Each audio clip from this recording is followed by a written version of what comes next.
Purihin siya'y awitan at papurihan magpakailanman. Purihin siya'y awitan at papurihan magpakailanman.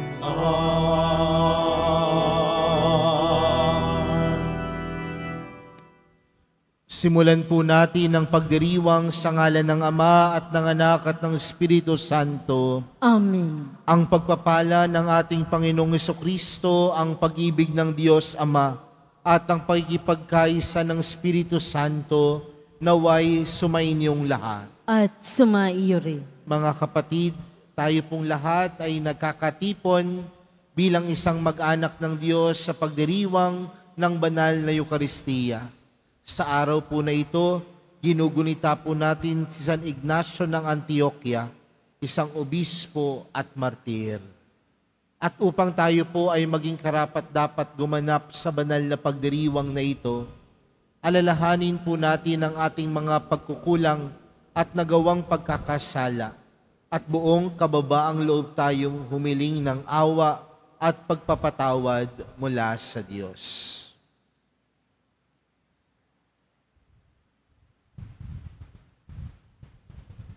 Inaamin ko sa makapangyarihang Diyos at sa inyo mga kapatid, na lubha akong nagkasala sa isip, sa salita at sa gawa, at sa aking pagkukulang. Kaya isinasamo ko sa mahal na Birheng Maria, sa lahat ng mga anghel at mga banal, at sa inyo mga kapatid, na ako'y ipanalangin sa Panginoong ating Diyos.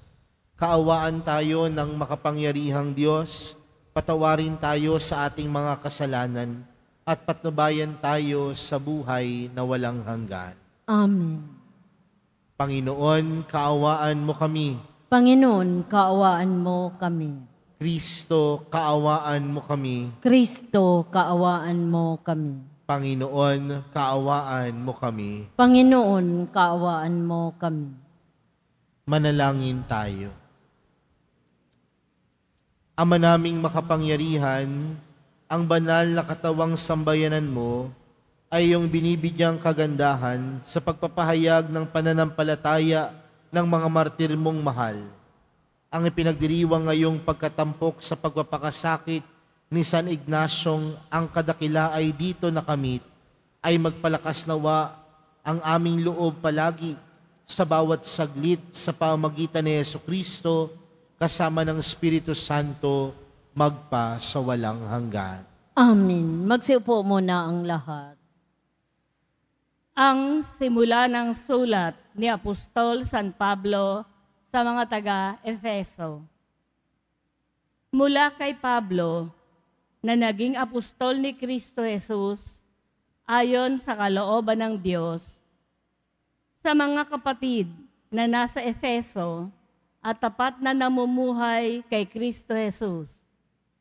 Sumainyo nawa ang pagpapala at kapayapaan mula sa Diyos na ating Ama at sa Panginoong Hesukristo. Magpasalamat tayo sa Diyos at Ama ng ating Panginoong Hesukristo. Pinagkalooban niya tayo ng lahat ng pagpapalang espiritual dahil sa ating pakikipag-isa kay Kristo. At sa ating ngang pakikipag-isang ito, hinirang na niya tayo bago pa nilikha ang sanglibutan upang maging banal at walang kapintasan sa harapan niya.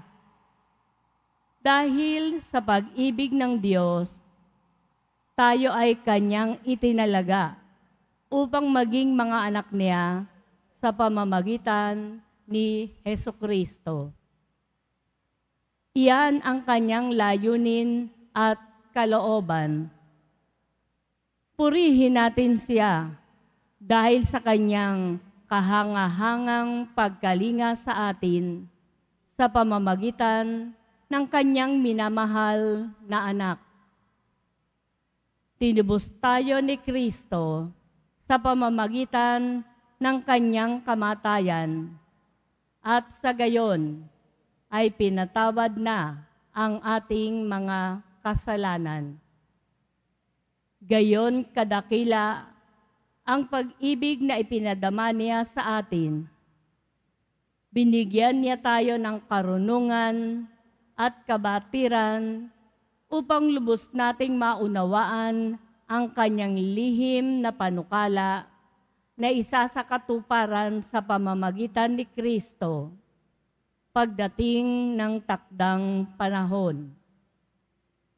Ang panukalang ito ay pag-isahin kay Kristo ang lahat ng nasa langit at nasa lupa. Ang salita ng Diyos. Salamat sa Diyos. Ang Diyos na rin ang naghayag ng handog niyang pagliligtas. Ang Diyos na rin ang naghayag ng handog niyang pagliligtas. Umawit ng bagong awit at sa poon ay ialay, pagkat yaong ginawa niya ay kahangahangang tunay. Sa sariling lakas niya at taglay na kabanalan, walang hirap na natamo, yaong hangad na tagumpay. Ang Diyos na rin ang naghayag ng handog niyang pagliligtas. Ang tagumpay niyang ito ay siya na rin ang naghayag. Sa harap ng mga bansa ay nahayag ang pagliligtas. Ang pangako sa Israel, lubos niyang tinutupad. Ang Diyos na rin ang naghayag ng handog niyang pagliligtas. Tapat siya sa kanila at ang pag-ibig ay wagas. Ang tagumpay ng ating Diyos kahit saan ay namalas. Magkaingay na may galak, yaong lahat sa daigdig. Ang poon ay buong galak na purihin sa pag-awit. Ang Diyos na rin ang naghayag ng handog niyang pagliligtas. Sa saliw ng mga lira, iparinig yaong tugtog, at ang poon ay purihin ng tugtuging maalindog. Tugtugin din ang trompeta, nakasaliw ang tambuli. Magkaingay sa harapan ng poon na ating hari. Ang Diyos na rin ang naghayag ng handog niyang pagliligtas. Magsitayo na po ang lahat.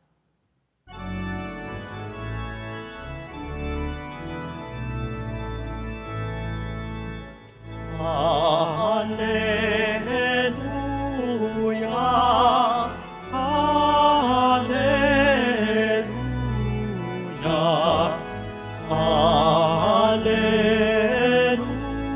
hallelujah, hallelujah.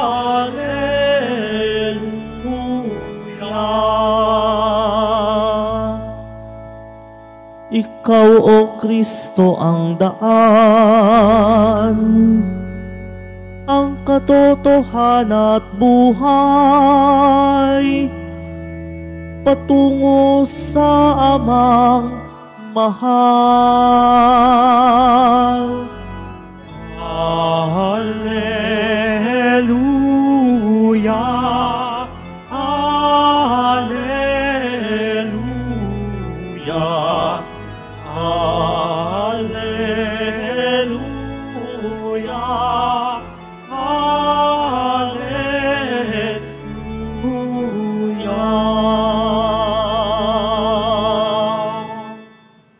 Sumainyo ang Panginoon. At sumaiyo rin. Ang mabuting balita ng Panginoon ayon kay San Lucas. Papuri sa iyo, Panginoon. Noong panahong iyon, sinabi ni Jesus, "Kawawa kayo.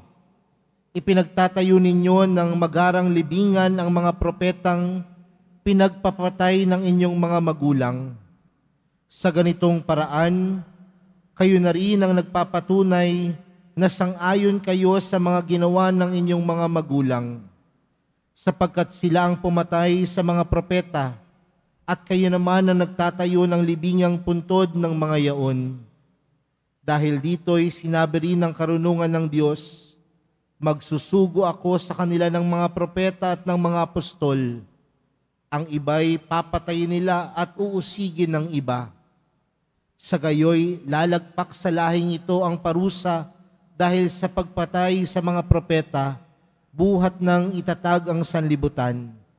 Magmula kay Abel hanggang kay Zacarias na pinatay sa pagitan ng dambanang sinugan ng mga handog at ng gusali ng templo.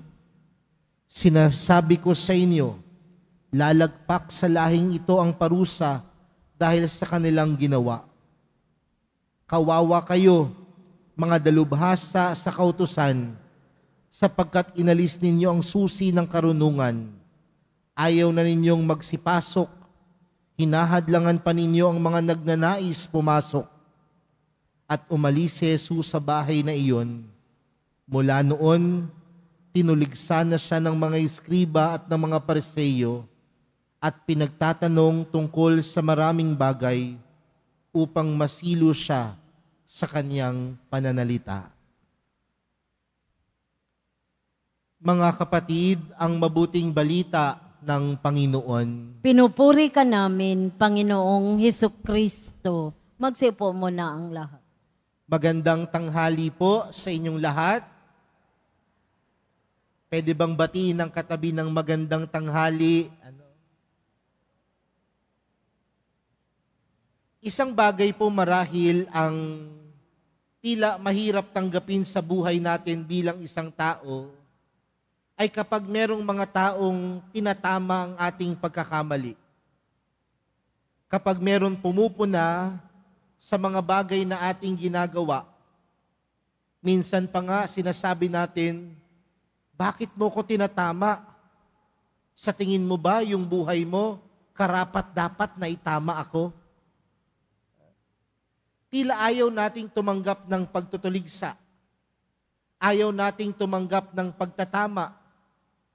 Dahil una sa lahat, ayaw nating tumanggap ng pagkakamali.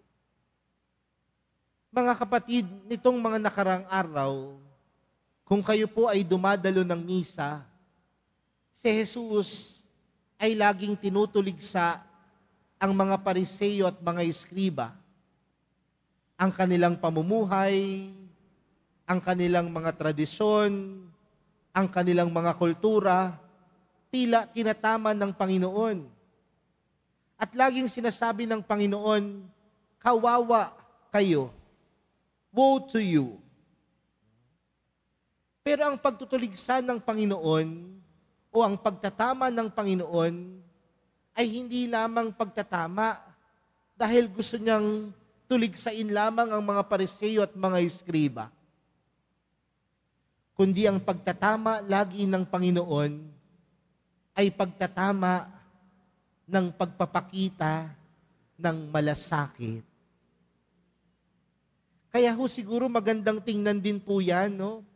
Sa buhay pananampalataya natin, sa buhay din natin bilang isang tao, kapag tayo po ba ay nagtatama ng kapwa natin, tinatama po ba natin sila po para ipamukha sa kanilang pagkakamali?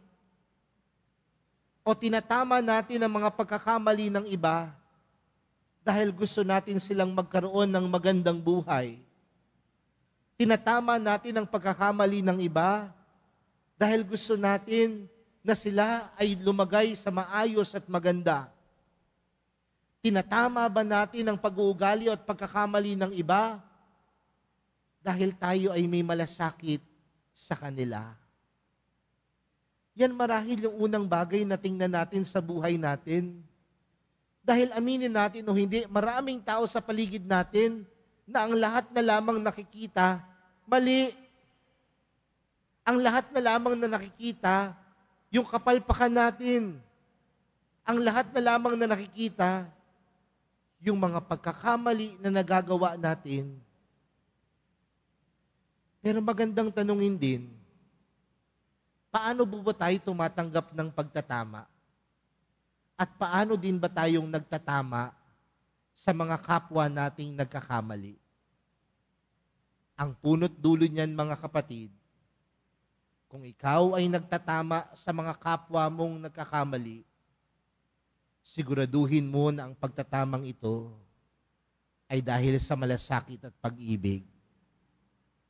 At kung ikaw ay naman ang tumatanggap ng pagtatama sa iba, dapat tanggapin mo to ng loob, ng buong loob, dahil alam mong yung taong nagtatama sa iyo may malasakit at pag-ibig din sa iyo.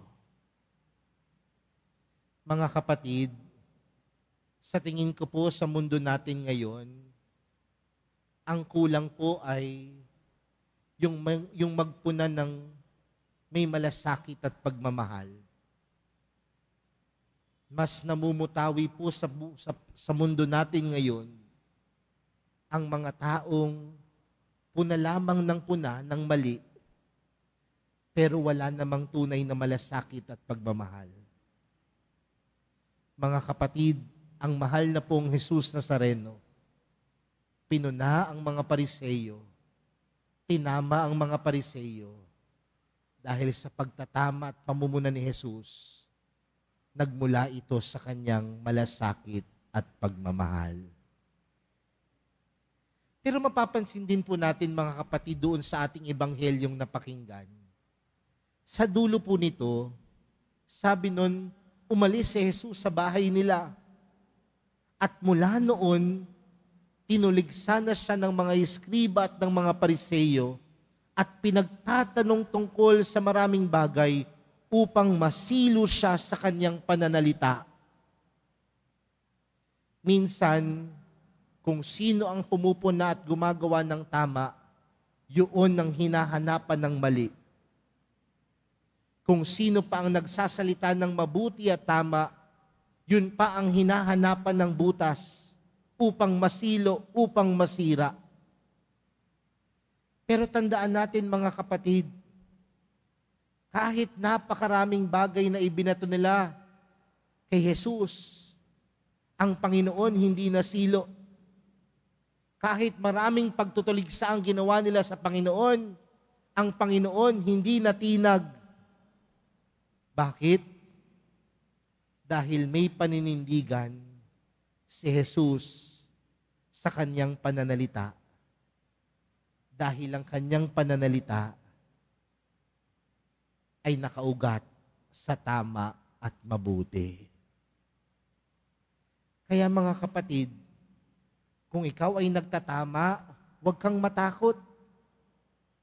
Kung ikaw ay pumupuna sa mga mali sa iyong paligid, huwag kang matakot na balikan ka.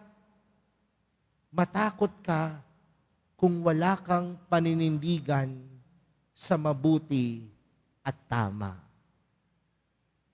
Matakot ka kung ikaw ay nananahimik sa mundo na puno ng kasinungalingan. Matakot ka kung ikaw ay nananahimik sa mundo na puro sakit ang ibinibigay sa kapwa. Pero huwag kang matatakot magsalita kung ikaw ay naninindigan sa tama at mabuti. Dahil kapag ikaw ay naninindigan sa tama at mabuti, tandaan mo, ang Diyos ay panig sa iyo. At kailanman, lahat ng pumanig sa Diyos, hindi niya pinabayaan. Mga kapatid, sa araw na ito, huwag tayong matakot mamuna ng kapwa. Huwag tayong matakot magtama ng ating kapwa kung ito ay nagmumula sa malasakit, kung ito ay nagmumula sa pagmamahal. At huwag ka rin ding matakot tumanggap ng pagtatama mula sa iba. Huwag ka rin matakot na tumanggap ng pagtutuligsa sa iyong kapwa. Dahil ang taong tumatanggap ng tama o pagtatama sa iba ay ang tao ding marunong magpakumbaba. At ang taong marunong magpakumbaba, marunong magmahal at umibig. Hayaan po natin mga kapatid na sa oras na ito, mangusap ang mahal na pong Jesus Nazareno. At sa kanyang pangungusap, nandoon ang kanyang pag-ibig. At yung kanyang pag-ibig, ang siyang magtatama sa ating mga maling gawa. Ang kanyang pag-ibig, ang magpapaalala sa atin ng mga bagay na ating nakalimutan sa pagsunod sa Kanya. At ang Kanyang pag-ibig, ang magpapaalala sa atin na sa buhay natin na ito, tayo'y dapat laging gumagawa ng mabuti at tama. Kaya po sa pagpapatuloy po natin ng banal na misa para sa araw na ito, yan po ang hilingin nating lakas. Lakas na tayo ay makapagtama ng iba at tayo din ay tumanggap ng pagtatama mula sa iba. Amen. Magsitayo na po ang lahat.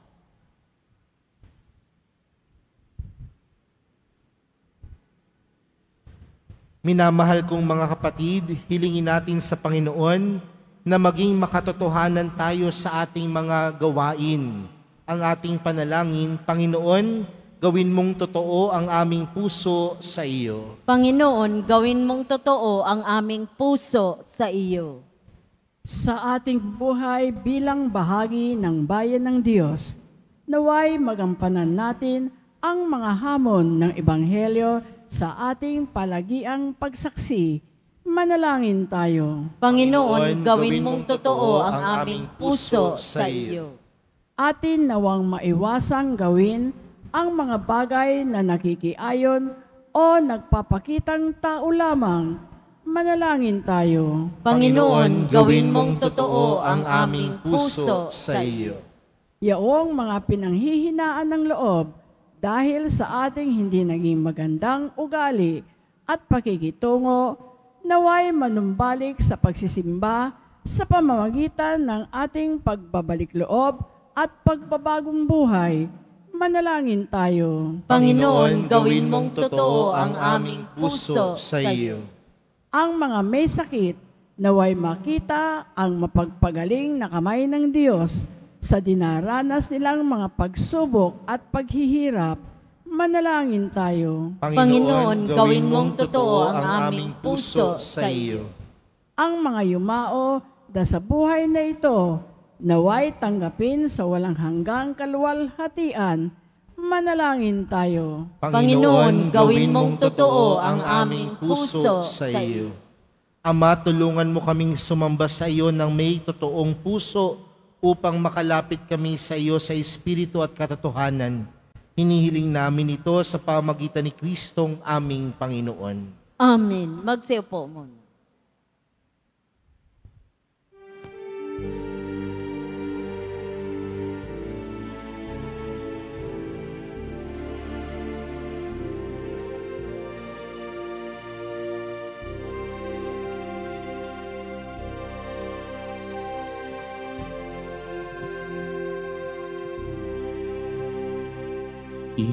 Itong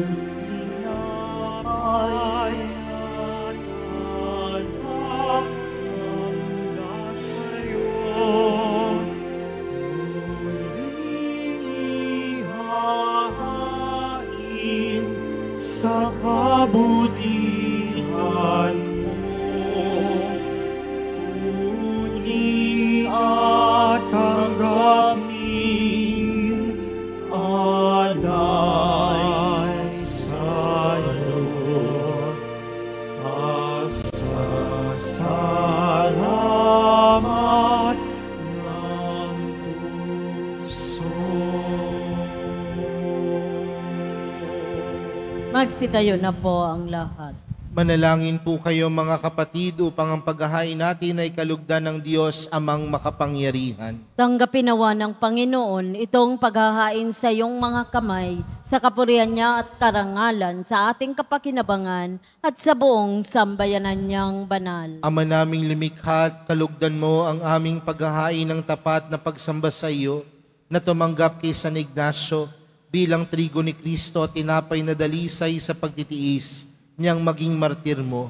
Sa pamamagitan ni Jesucristo, kasama ng Espiritu Santo, magpa sa walang hanggan. Amen. Sumainyo ang Panginoon. At sumaiyo rin. Itaas sa Diyos ang inyong puso at diwa. Tinaas na namin sa Panginoon. Pasalamatan natin ang Panginoong ating Diyos. Marapat na siya ay pasalamatan. Ama naming makapangyarihan, tunay ngang marapat na ikaw ay aming pasalamatan. Ngayong aming kagalakan na si San Ignacio ay parangalan, siya'y kapanalig naming may paninindigan na ikaw ay ipahayag kahit siya'y mamatay, sapagkat minarapat mong kanyang matularan ang iyong anak na naghahain ng sariling buhay, tulad ng naganap sa iyong anak. Ang dugo ng mga martir ay dumanak, hindi dahil sa katatagang likas, kundi dahil sa iyong bigay na lakas. Kaya kaisa ng mga anghel na nagsisiawit ng papuri sa iyo, nang walang humpay sa kalangitan, kami nagbubunyi sa iyong kadakilaan. Santo, Santo, Santo, Panginoong Diyos ng mga hukbo, napupuno ang langit at lupa ng kadakilaan mo. Usana sa kaitaasan, pinagpala ang naparirito sa ngalan ng Panginoon. Usana sa kaitaasan, magsilod po ang lahat. Ama naming banal, ikaw ang bukal ng tanang kabanalan. Kaya't sa pamagitan ng iyong Espiritu, gawin mong banal ang kaloob na ito upang para sa amin maging katawan at dugo ng aming Panginoong Hesukristo. Bago niya pinagtiis ang kusang loob na maging handog, hinawakan niya ang tinapay, pinasalamatan kanya, pinaghati-hati niya iyon, iniabot sa kanyang mga alagad at sinabi, tanggapin ninyong lahat ito at kanin. Ito ang aking katawan na ihahandog para sa inyo.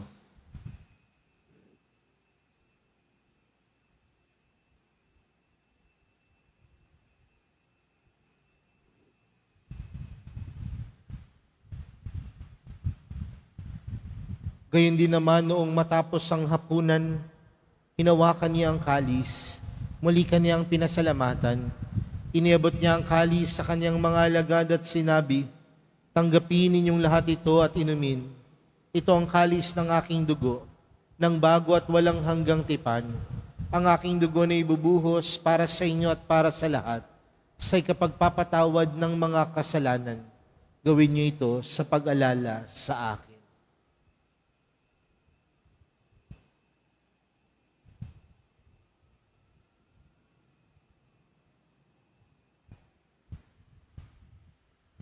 Magsitayo na po ang lahat. Ipagbunyi natin ang misteryo ng pananampalataya. Si Kristo'y namatay, si Kristo'y nabuhay, si Kristo'y babalik sa wakas ng panahon.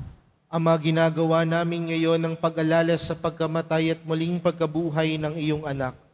Kaya't inaalay namin sa iyo ang tinapay na nagbibigay buhay at ang kalis na nagkakaloob ng kaligtasan. Kami nagpapasalamat dahil kami iyong minarapat na tumayo sa harap mo para maglingkod sa iyo. Isinasamo namin kaming magsasalo-salo sa katawan at dugo ni Kristo ay mabuklod sa pagkakaisa sa pamamagitan ng Espiritu Santo. Ama, lingapin mo ang iyong simbahang laganap sa buong daigdig. Puspusin mo kami sa pag-ibig kay San Francisco na aming Papa at ni Jose na aming Obispo at ng Tanang Kaparian. Alalahanin mo rin ang mga kapatid naming nahimlay nang may pag-asang sila'y muling mabubuhay, gayon din ang lahat ng mga pumanaw. Kaawaan mo sila at patuloyin sa iyong kaliwanagan. Kaawaan mo at pagindapatin kaming lahat na makasalo sa iyong buhay na walang wakas. Kaysa ng mahal na Birheng Maria, na ina ng Diyos, ng kabiyak ng puso niyang si San Jose, kaysa ng mga apostol at ng lahat ng mga banal na namuhay dito sa daigdig ng kalugod-lugod sa iyo. May pagdiwang nawa namin ng pagpupuri sa ikararangal mo sa pamamagitan ng iyong anak na aming Panginoong Hesukristo. Sa pamamagitan ni Kristo, kasama niya at sa Kanya, ang lahat ng parangal at papuri ay sa iyo, Diyos amang makapangyarihan, kasama ng Espiritu Santo, magpa sa walang hanggan. Amen. Lumapit po tayo sa Ama natin sa langit, sa panalangin itinuro sa atin ni Jesus. Ama namin, sumasalangit ka, sambahin ang ngalan mo, mapasa amin ang kaharian mo, sundin ang loob mo dito sa lupa para nang sa langit. Bigyan mo kami ngayon ng aming kakanin sa araw-araw at patawarin mo kami sa aming mga sala para nang pagkapatawad namin sa nagkakasala sa amin. At huwag mo kaming ipahintulot sa tukso at iadya mo kami sa lahat ng masama. Hinihiling po namin kami adya sa lahat ng masama, pagkalooban ng kapayapaan araw-araw, iligtas sa kasalanan at ilayo sa lahat ng kapahamakan, samantalang aming pinananabikan ang dakilang araw ng pagkapahayag ng tagapagligtas naming si Hesukristo. Sapagkat iyo ang kaharian at ang kapangyarihan at ang kapurihan magpakailanman. Amen. Panginoong Hesukristo, sinabi mo sa iyong mga apostol, kapayapaan ang iniwan ko sa inyo, ang aking kapayapaan ang ibinibigay ko sa inyo. Tunghayan mo ang aming pananampalataya at huwag ang aming pagkakasala. Pagkalooban mo kami ng kapayapaan at pagkakaisa ayon sa iyong kalooban, kasama ng Espiritu Santo, magpa sa walang hanggan. Amen. Ang kapayapaan ng Panginoon ay laging sumainyo. At sumaiyo rin. Magbigayan po kayo ng kapayapaan sa isa't isa. Kordero ng Diyos na nag-aalis ng mga kasalanan ng sanlibutan, maawa ka sa amin.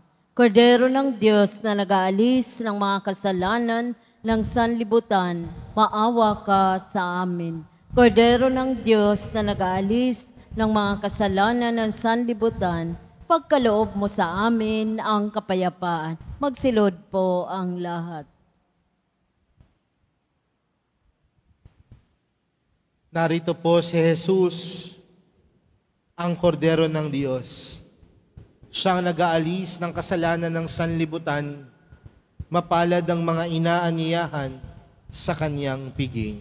Panginoon, hindi ako karapat-dapat na magpatuloy sa iyo, ngunit sa isang salita mo lamang ay gagaling na ako.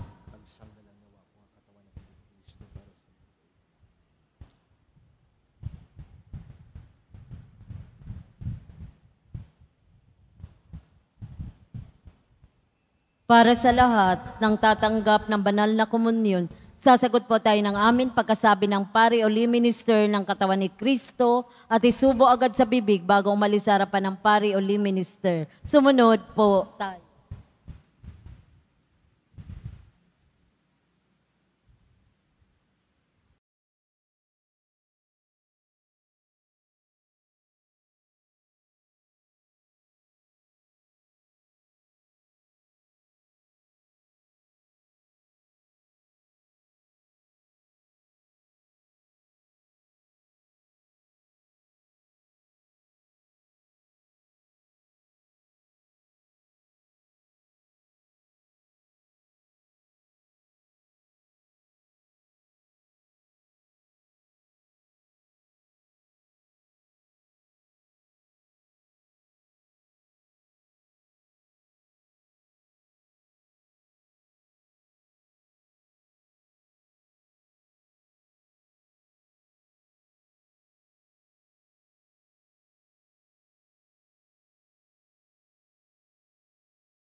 Manalangin tayo. Ama naming mapagmahal, kaming nakinabang sa tinapay mong bigay, ngayong kapanganakan ni San Ignacio sa kalangitan, ay magkamit nawa ng iyong lakas para maging Kristiyano sa turing at gawain, sa pamamagitan ni Hesukristo, kasama ng Espiritu Santo, magpa sa walang hanggan. Amen. Sumainyo ang Panginoon. At sumaiyo rin. Mahal na pong Jesus Nazareno, inihayag mo sa pamagitan ng krus ang walang maliw na pag-ibig ng Diyos sa sangkatauhan. Pakinggan mo ang kahilingan ng iyong angkan na nagsusumamo sa iyo. Makamtan nawa nila ang iyong katugunan at tanggapin ang kasagutan na may utang na loob na tinatanaw. Basbasan din po ninyo ang mga dala-dala nilang mga imahin at dasalan sa pamagitan ng bendisyon na ito, naway maalala nila ang mga pangako nila noon sa binyag na ikaw ang kanilang iibigin at paglilingkuran bilang Panginoon magpa sa walang hanggan. Amen. At pagpalain po kayong lahat ng makapangyarihang Diyos, Ama, Anak, at ng Espiritu Santo. Amen. Humayo po kayong taglayang kapayapaan ng poong Jesus Nazareno. Salamat sa Diyos.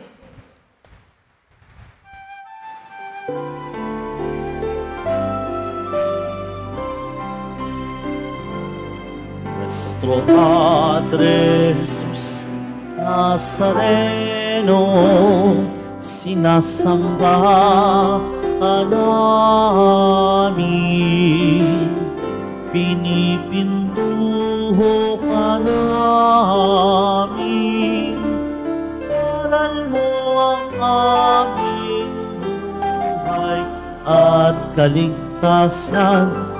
Nuestro Padre Jesus Nazareno, iligtas mo kami sa kasalanan. Ang krus mong kinamatayan ay sagisag ng aming kaligtasan. Nuestro Padre Jesus Nazareno, dinarangal ka namin. Nuestro Padre Jesus Nazareno, iluluwalhati ka namin. Nuestro Padre Jesus Nazareno, dinarangal ka namin. Nuestro Padre Jesus Nazareno, iluluwalhati